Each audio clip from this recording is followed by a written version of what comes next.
Here's your General Hospital recap on what happened in Port Charles today, Wednesday, July 2nd, 2025. Selena Wu arrived at Windermere to meet with Sidell. She falsely assumed he wanted to further discuss setting up a high-stakes poker game. Instead, he asked her there to warn her that she was about to go to war with Sunny. Selena told him he was misinformed because she was not going to war with Sunny, and in fact, she went to great lengths to stay on his good side. Clearly setting Selena up to take the fall, Sidell said her peaceful understanding changed with Sunny tonight when she firebombed Charlie's and almost got Christina killed. Sidell smugly raised his glass to her, and she angrily acknowledged that he had set her up. Selena argued her word would carry more weight with Sunny, and he would believe her over Sidell. Citing that she has crossed him a couple of times in the past, Sidell told her not to be so sure. She felt his ploy was desperate because he knew Sunny was already on to him. Calm and confident, Sidell said Sunny would see the evidence point to her associates starting the fire, and who knew what other evidence Sunny would uncover about her involvement. Sidell concluded her best option was to leave town immediately.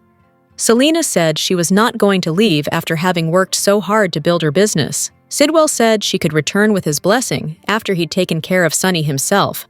With Sunny gone, Sidell claimed she'd be returning to a much better Port Charles. In the end, Selena said she guessed she had a plane to catch. After she left, Sidell looked smug in his victory. At the hospital, Alexis was in Mama Bear protection mode with Christina in her room. Christina reassured her she was okay and went on to explain what happened. She smelled gasoline when she walked into Charlie's, and, before she knew it, everything was on fire. After the fire extinguisher wasn't enough, she felt she wouldn't have made it if Marco hadn't saved her. Alexis was grateful for Marco's actions and told Christina that if she had died, she would have killed Sunny with her bare hands.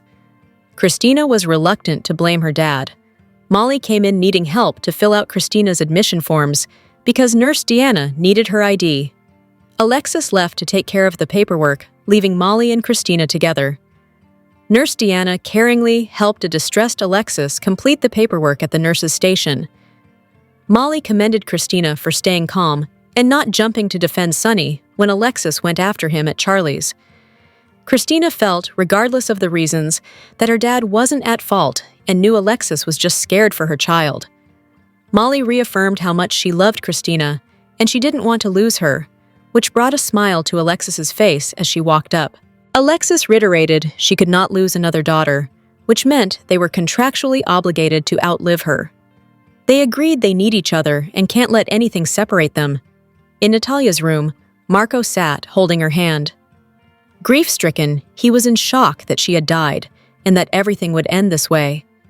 He said, "We had our problems, but I love you. I do love you, Mom."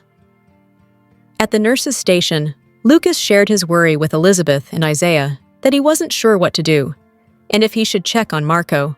As they were trying to comfort and reassure him, Anna and Chase said Lucas could help by helping them figure out what led to Natalia's death. Lucas told them about Natalia's text messages, which were all gibberish. He was letting them know that Marco said she would sometimes drink and text when Marco came out. Lucas rushed to his side as Anna, Chase, Elizabeth, and Isaiah quickly followed. After Anna offered her condolences for his loss, Marco asked for information about what happened.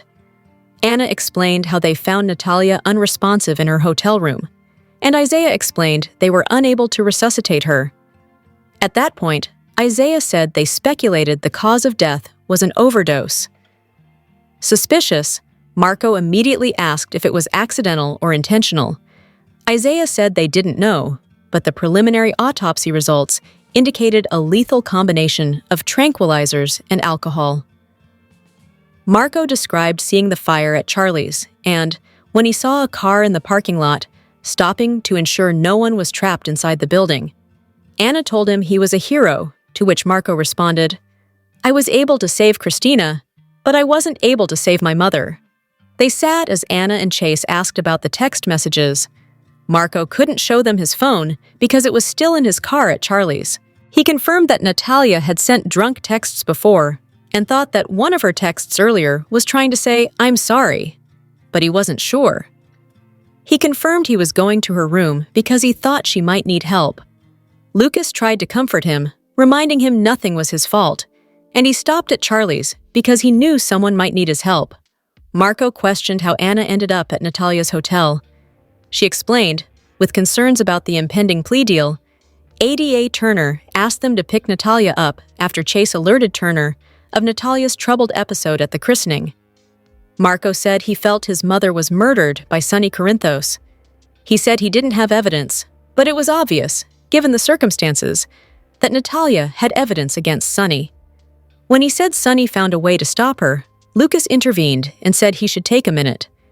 He acknowledged his head was spinning, so Anna and Chase decided to leave him for now. After they walked off, Marco thanked Lucas for stopping him before he admitted he knew about his mother's deal with Sonny to leave the country. Marco wanted to call his dad, but didn't have his phone and couldn't remember the number.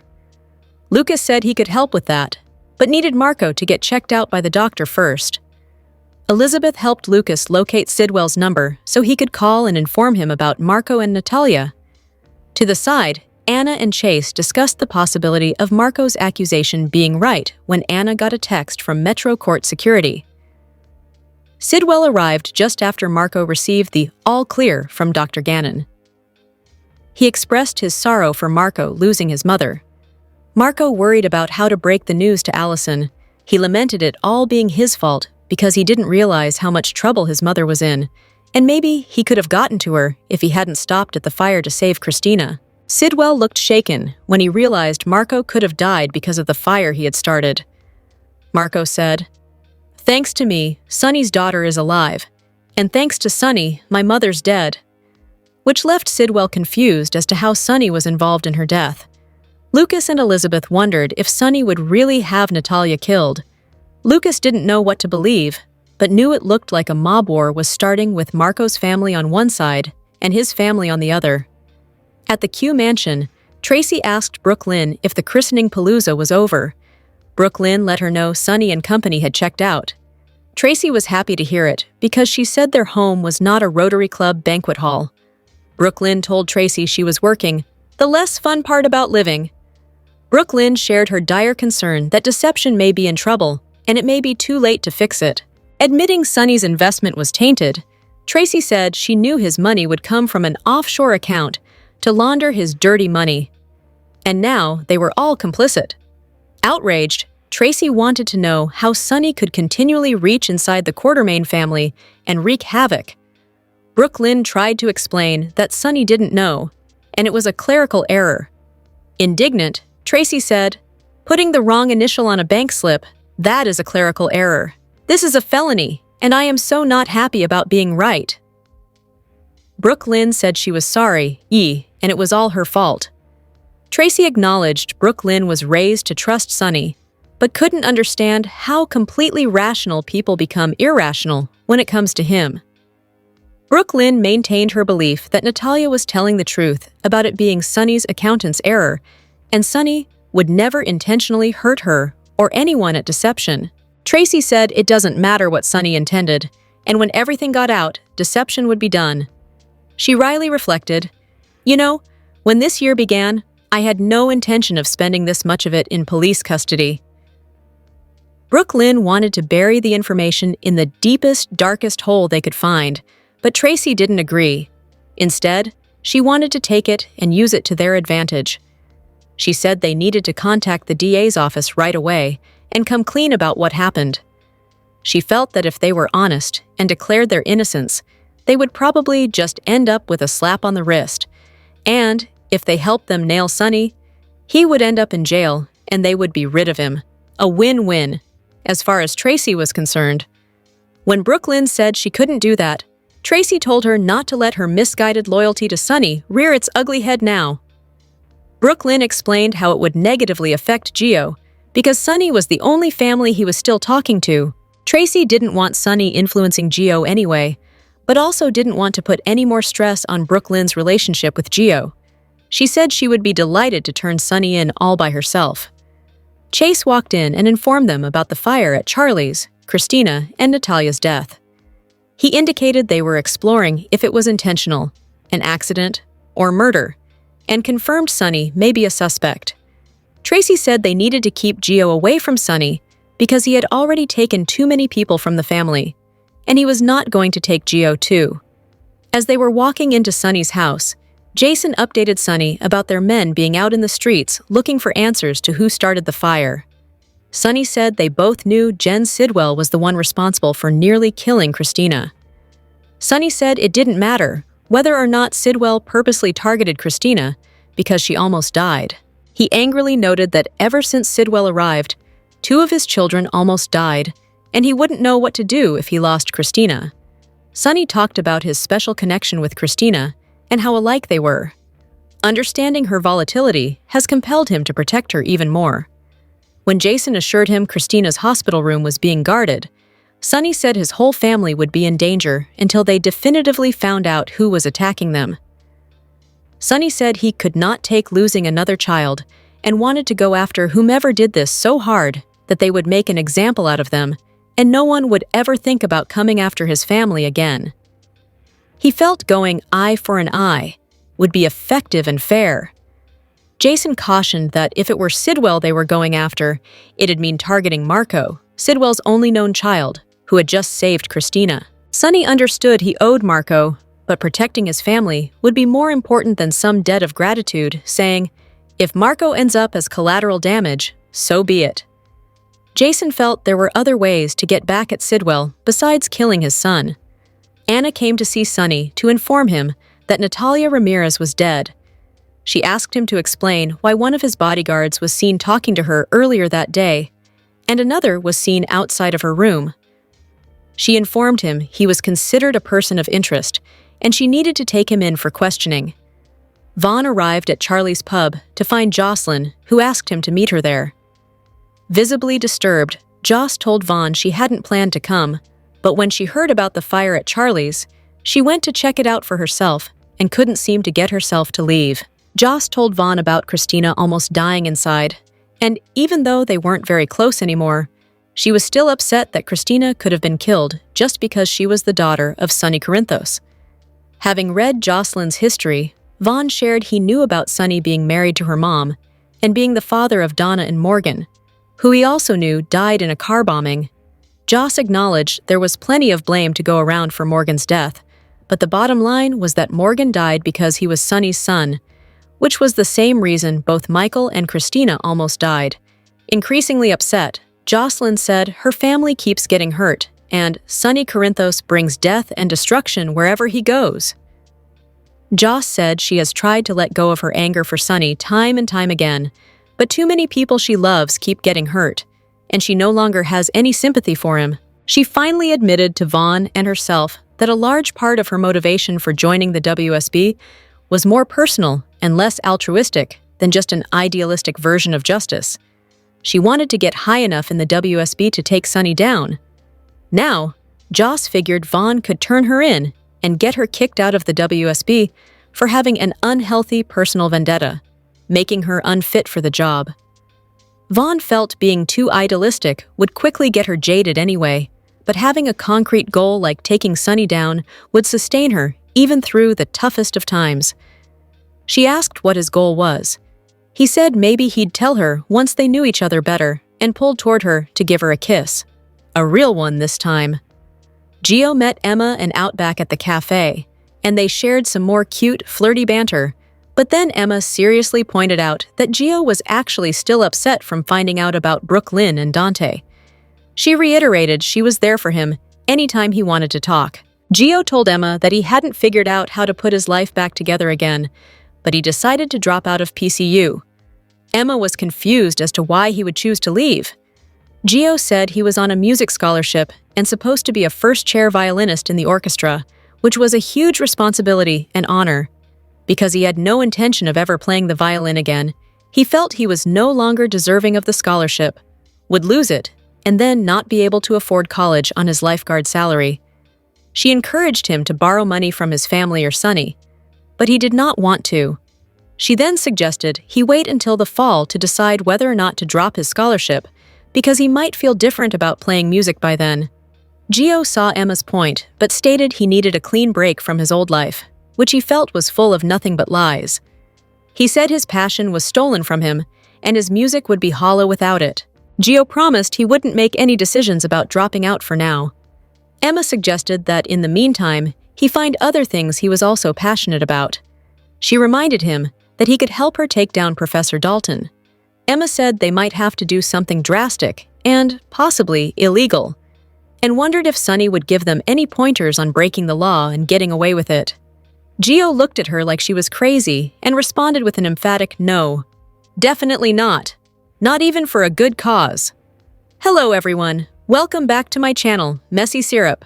It's me, Abby, here. I hope everyone is having a wonderful day. Keep watching. So let's dive into today's video. Here are your General Hospital spoilers for Thursday, July 3rd, 2025. Willow makes sure to get to the Metro Court pool early this time so she can watch Wiley at his swim lesson. However, when Michael sees his ex-wife, he worries that she will upset Wiley with her presence. Yes, her son will be happy to see her, but he doesn't understand why he can't see her more. Michael tells Willow that she needs to stay away and can't conveniently show up in public places because she knows her children will be there. He asks her not to make things harder on Wiley than they already are. But is Willow willing to just wait until the judge decides on visitation?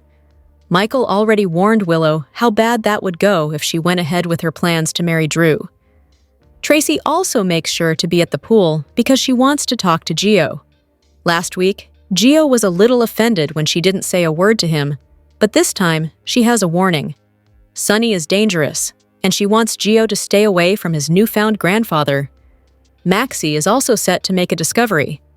Does she learn that Sonny used dirty funds for his deception investment, meaning her entire company and livelihood might blow up in smoke?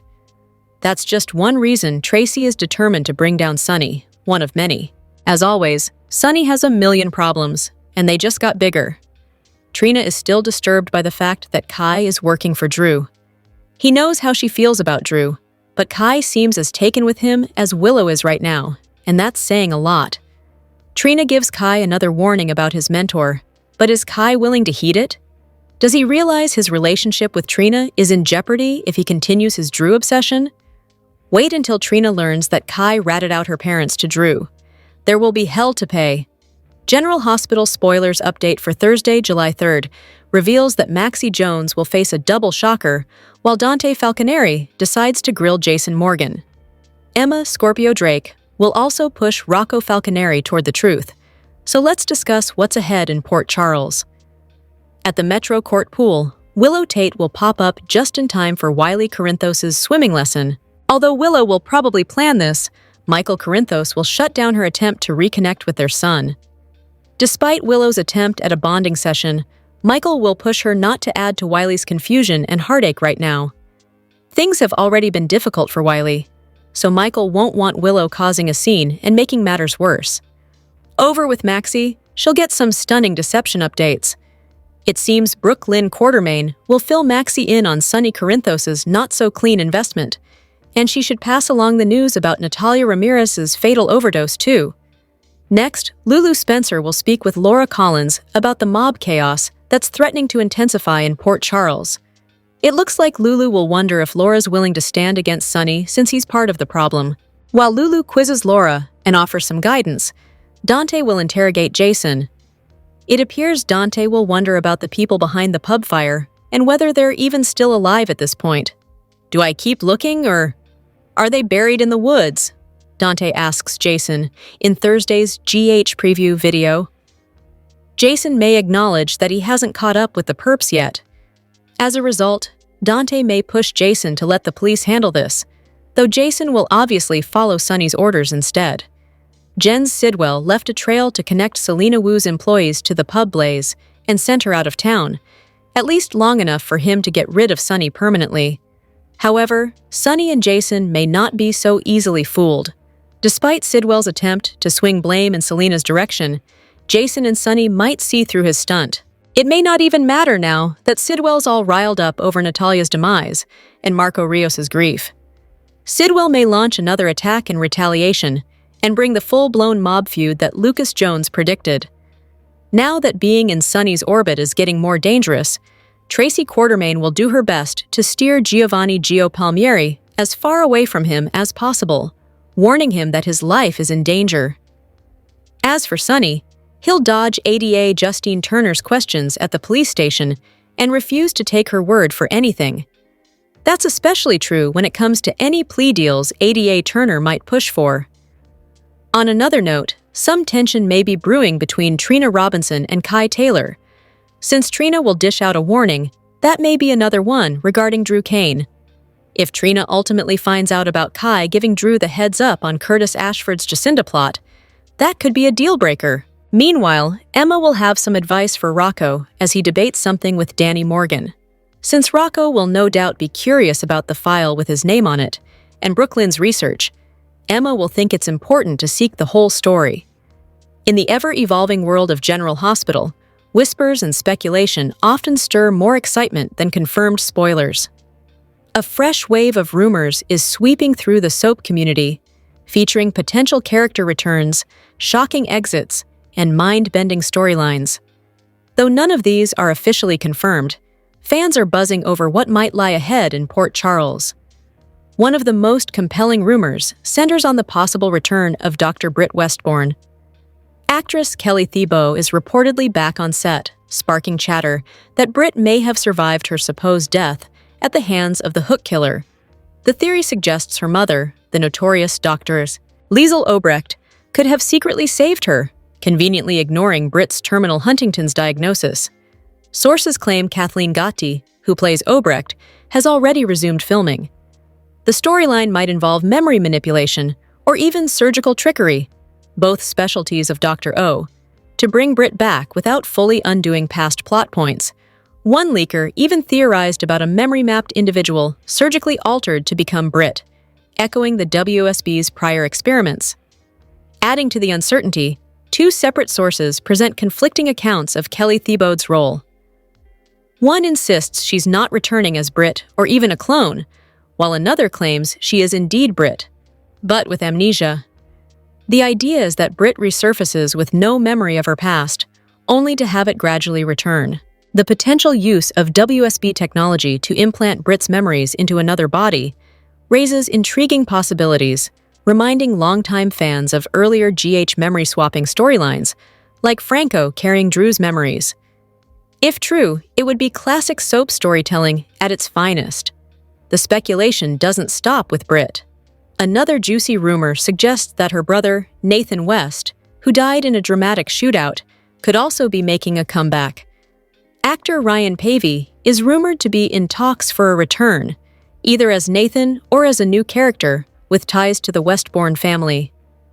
One particularly wild theory proposes that Dr. Obrecht, overcome with grief, created Frankenstein versions of both her children, possibly through memory transplants and plastic surgery. While it may sound outlandish, GH has pulled off similar twists before. Remember the alien Casey or Jake's posthumous kidney reversal? While many of these rumors are still up in the air, one has already turned into reality. Reports about Natalia's impending death and actress Eva LaRue's exit surfaced weeks before it aired, and they turned out to be accurate. Though not one of the big two exits teased, her departure adds credibility to some leakers' track records. One of the more emotional rumors involves Sophia Matson's exit as Sasha Gilmore. Two separate sources claim she's leaving General Hospital, possibly alongside the return of her on-screen parent, Robert Scorpio or Holly Sutton. The motive? Sasha's growing concern about raising baby Daisy in Sonny Corinthos' increasingly dangerous orbit. There's speculation that Sasha chooses to leave Port Charles for a fresh start. Meanwhile, sightings of a mysterious figure near the baby suggest someone, perhaps Robert or Holly, is already laying the groundwork for Sasha's departure. While GH hasn't confirmed the actress's contract renewal status, behind-the-scenes buzz indicates her time may be winding down. Another potential short-term absence could involve Kirsten Storms, who portrays Maxie Jones. According to rumors, she may be taking a 6-month medical leave, similar to her hiatus 4 years ago due to brain surgery. Reports also suggest she recently moved to Nashville to be closer to her daughter, following her ex-husband Brandon Barish's relocation. There's talk of a temporary Maxie recast during Kirsten's absence, with her expected return slated for October. Recent social media activity, including a road trip with actress Emmy Rylan, supports the notion that she's taking some personal time away. Fan frustration with Drew Kane may have sparked another rumor, this time about his alleged demise in an upcoming murder mystery. However, insiders say GH has no plans to kill off the character.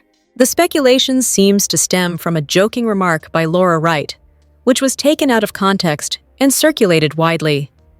Josh Kelly, who plays Cody Bell, has reportedly opted not to renew his contract, shifting to recurring status. Despite this, he's not leaving the show. Rumor has it that showrunner Frank Valentini is continuing with Cody's storyline as planned. Meanwhile, Kelly has another project, an underground fighting-themed show called Growl, which may explain his reduced GH involvement. Finola Hughes' annual summer break as Anna Devane is unsurprising, but this time, Jack Brennan may be exiting alongside her. Whether actor Chris McKenna is also taking a break or leaving permanently remains unclear. Meanwhile, fans may see more home and heart scenes in August, offering a brief reprieve from mob-centric storylines. Longtime viewers might remember Ted King as Lorenzo or Diego Alcazar. His name has surfaced again in rumors, possibly to fill a void if Brennan's departure becomes permanent. A pairing with Laura Wright's Carly could offer fresh romantic potential, regardless of which character he returns as. In lighter news, another rumor suggests Willow will return to the Quartermaine mansion to be closer to Michael and their children. Some fans are skeptical, given her strong attachment to Drew, but it could signal a shift in relationship dynamics. Lastly, GH may soon unmask the penthouse bomber, finally resolving a long-running mystery. While none of these developments are set in stone, they paint an exciting picture of possible changes ahead for General Hospital. From dramatic returns to emotional farewells, the soap continues to keep its audience on edge. Whether these rumors pan out or fizzle, they certainly keep fans engaged and ready for the next twist. General Hospital spoilers reveal that fans are asking if Jocelyn Jacks is wrong to loathe Sonny Corinthos while still loving hitman Jason Morgan. How do you feel about Jocelyn's Sonny stance when you compare it to her perspective on Jason? Jocelyn recently sang Jason's praises after learning he was Daisy Gilmore's godfather. It's clear that Jocelyn respects Jason and has a great deal of affection for him. Of course, Sonny is a totally different story. Jocelyn went on a major rant in GH's July 2nd episode about her disdain for Sonny, who causes nothing but destruction as far as she's concerned. To be fair, Sonny does bring a lot of danger to the lives of his loved ones. Jocelyn has every right to be upset about that, so we can understand her frustration over Sonny's mob drama and all the chaos his career path tends to unleash. At the same time, it seems odd for Jocelyn to put Jason on a pedestal and treat him like he's such a wonderful guy. Jason never hesitates to carry out fatal orders, so he's just as deep in mob mayhem as Sonny. If Jocelyn is going to judge Sonny for his crimes, shouldn't she be judging Jason too? Likewise, maybe Jocelyn needs to keep this Sonny and Jason connection in mind as she plots her former stepdad's downfall. Jocelyn had admitted to Vaughn that part of the reason she accepted this WSB gig was to climb the ladder and eventually take Sonny down. That's something Jocelyn could live to regret since Jason might go down as well. Jocelyn would still like to see Sonny behind bars, but you can bet she'd panic if Jason ended up in a jail cell of his own. It just seems like a strange double standard, so this has definitely become a hot topic on social media. Do you think Jocelyn is wrong to detest Sonny this much when she adores Jason? Will Jocelyn's desire to take Sonny down also put Jason's freedom at risk? Port Charles? In a tale as gripping as it is heartbreaking, the Corinthos household has found itself at the center of an emotional whirlwind involving an unexpected figure, young Y. Corinthos. What began as a puzzling series of mysterious wardrobe changes in baby Daisy's nursery has unfolded into a deeply personal story about love, longing, and the desperate need to be seen. For weeks, Sasha Corinthos noticed something unsettling. Her newborn daughter, Daisy, was being mysteriously redressed during the night. Instead of the pink rompers she had carefully chosen, Daisy would be found in a white sleeper embroidered with daisies, a garment Sasha didn't recognize. The room always smelled faintly of lavender, but there were no signs of forced entry or tampering. Whispers quickly spread throughout Port Charles, and suspicion initially fell on Jen Sidell, a known schemer with a history of grudges against the Corinthos family. Others speculated about Willow Corinthos, whose mental health challenges and recent loss of custody stirred concern about possible dissociative behavior. Yet both were cleared, Sidell through forensic evidence, and Willow through clean therapy records and self-awareness that kept her fears in check. Still, the nursery changes continued, baffling everyone involved. The stunning truth eventually emerged through an unlikely source. The security cameras revealed that it was not an adult behind the late-night nursery visits. It was Y, Sasha, and Michael's son. The discovery stunned the family. Y, only 7 years old, had been secretly entering Daisy's room, changing her clothes, and arranging her crib in meticulous silence. His motive? A yearning for the attention and love he felt he had lost after Daisy's birth. In a poignant confession during a police interview, Y admitted, "She looked cold, and nobody noticed me. I thought if I changed her, Daddy would see me again." His words brought both guilt and sorrow to his parents, especially Michael, who struggled to reconcile the unintentional emotional neglect of his firstborn. The Corinthos family responded with compassion rather than condemnation. Sasha and Michael took immediate steps toward healing. They enrolled in joint counseling, participated in parenting workshops, and ensured Y received individual therapy to help him express his feelings in healthier ways.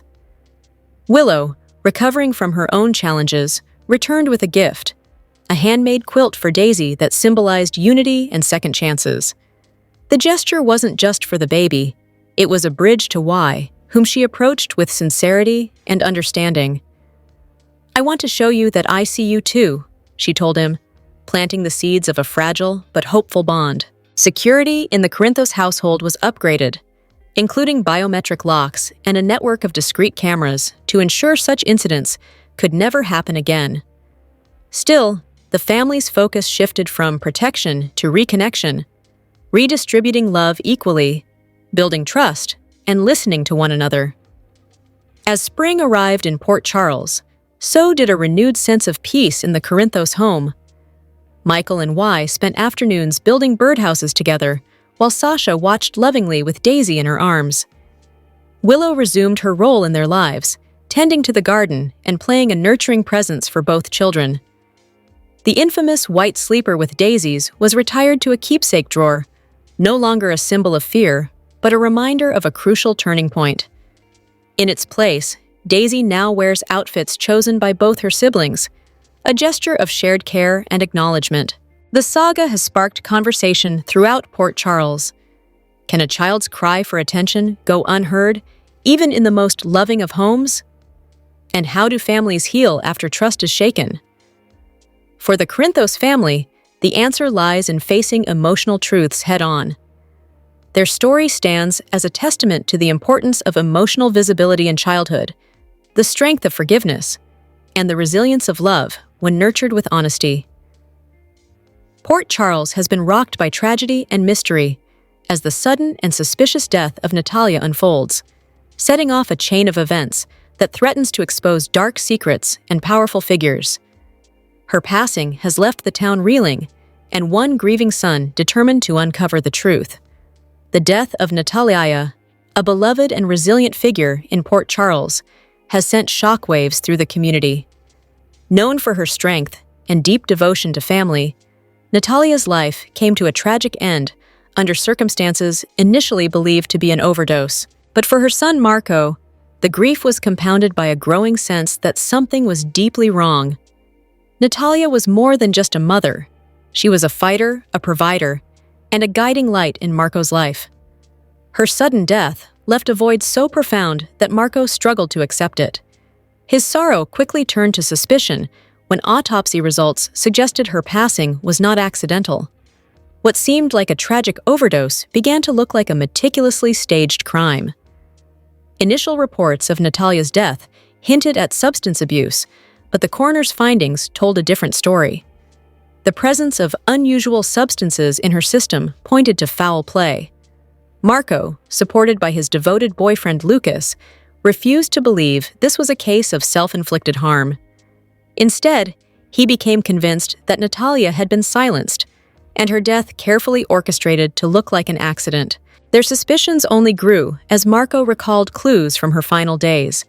Natalia had been planning to leave town, even visiting a church in secret, actions that now seemed like a woman trying to escape a looming threat. Lucas and Marco began to question whether her preparations were a sign she had known danger was near. As Marco dug deeper into his mother's past, his grief evolved into a relentless drive for justice. Whispers began to surface about Sonny, a figure with a complicated history with Natalia. Their relationship had long been strained, and Marco couldn't ignore the possibility that Sonny's influence, direct or indirect, had contributed to her death. The deeper Marco investigated, the more tangled the situation became. Clues connected Natalia's death to larger forces within Port Charles, suggesting a conspiracy that extended far beyond one relationship. Sonny, already under scrutiny, grew suspicious of Marco's motives, especially after Marco heroically saved Christina from a fire at Charlie's pub, an act that raised eyebrows due to its timing.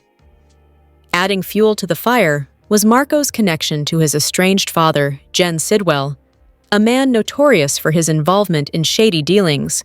Rumors began swirling that Marco might be more involved than he let on. Was he part of a broader scheme, or simply caught in the crossfire of a much deeper game? Despite growing isolation and distrust from those around him, Marco remained resolute. He vowed to uncover every detail about his mother's final days. Conversations with Jocelyn revealed that Natalia had confided her desire to leave town shortly before her death. This revelation only intensified Marco's belief that her death had been a calculated act to silence her. Lucas, unwavering in his support, shared Marco's determination. Together, they pursued every lead, from visits to the hospital, where Natalia's lifeless body was brought, to combing through the secrets she left behind. Each clue brought them closer to a truth that many in Port Charles wanted buried. Natalia's death is no longer just a personal loss for Marco. It's a symbol of the darkness that may lie at the heart of Port Charles. The tragedy has triggered a reckoning, one that could shake the town's foundations. Marco's grief has become a crusade. He believes someone powerful is responsible, and he will not rest until justice is served. As he uncovers more disturbing truths, Marco faces the growing danger of challenging those in power. Yet, with nothing left to lose, he pushes forward. The memory of his mother, her laughter, her sacrifices, and her love fuels his pursuit of justice. The death of Natalia has opened a Pandora's box in Port Charles. What started as a heartbreaking loss may ultimately expose a conspiracy rooted in manipulation, betrayal, and power. As Marco navigates grief, suspicion, and treachery, one thing is certain: Port Charles will never be the same.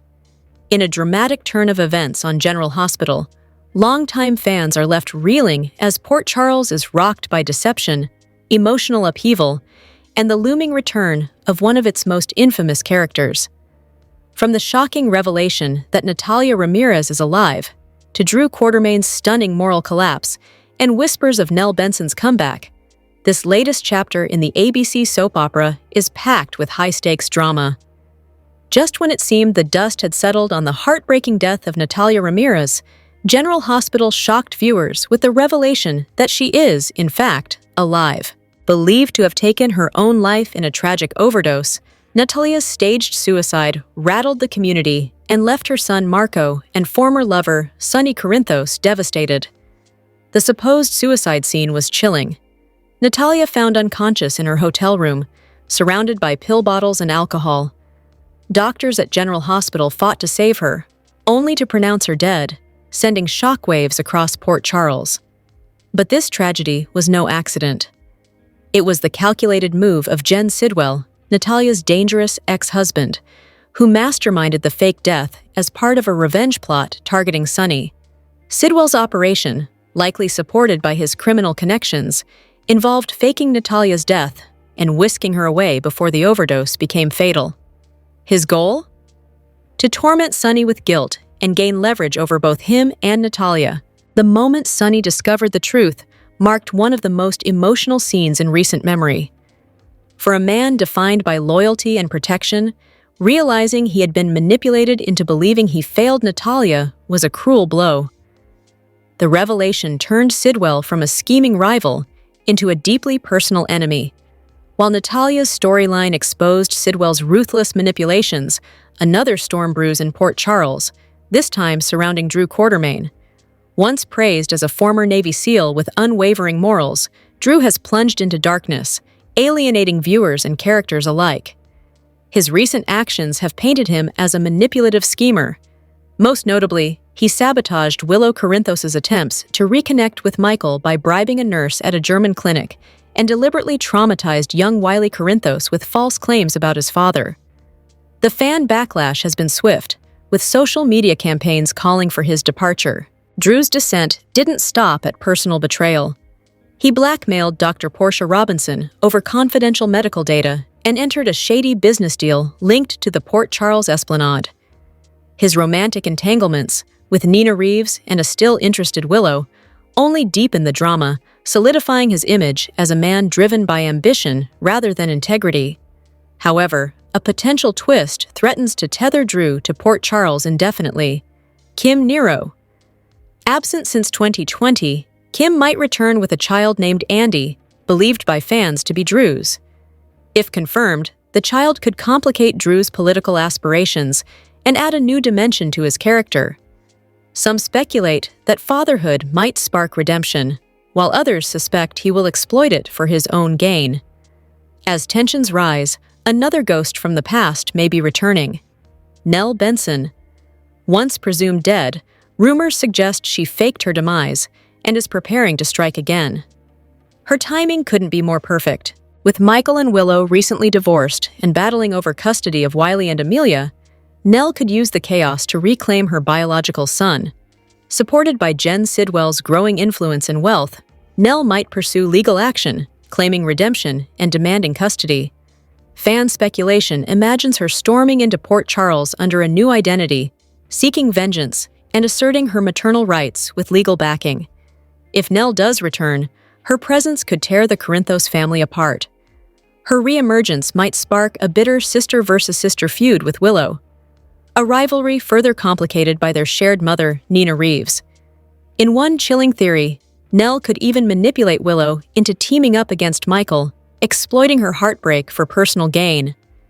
Adding more fuel to this fire, fan theories also suggest that Drew might encourage Willow to align with Nell in an effort to undermine Michael, pulling multiple storylines into one explosive thread. At the center of this web of chaos is Jen Sidell. His vendetta against Sonny appears more strategic than personal, designed to dismantle the Corinthos legacy piece by piece.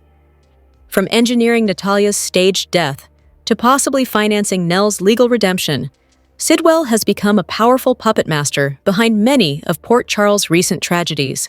If he is indeed responsible for manipulating the court that granted Michael custody, and if he's behind a near-fatal fire that targeted Michael, his influence could reshape the town's power dynamics. Fans fear he's just getting started. With Natalia alive but caught in a trap, Drew spiraling out of control, and Nell potentially returning under Sidell's sinister guidance, General Hospital is poised for a season of emotional explosions and shocking reversals. These storylines aren't just tangled, they're deeply personal, targeting the heart of what makes Port Charles tick: family, betrayal, and redemption. As viewers speculate online and brace for the next bombshell, one thing is clear: the drama is far from over. Will Nell reclaim her son? Can Sonny take down Sidell before more damage is done? And is there any path back to grace for Drew? Drop your thoughts in the comment section below. Do you agree or disagree? Don't forget to like, subscribe, and hit the notification bell for more updates. Your opinions matter, and I will see you in the next video. Thank you!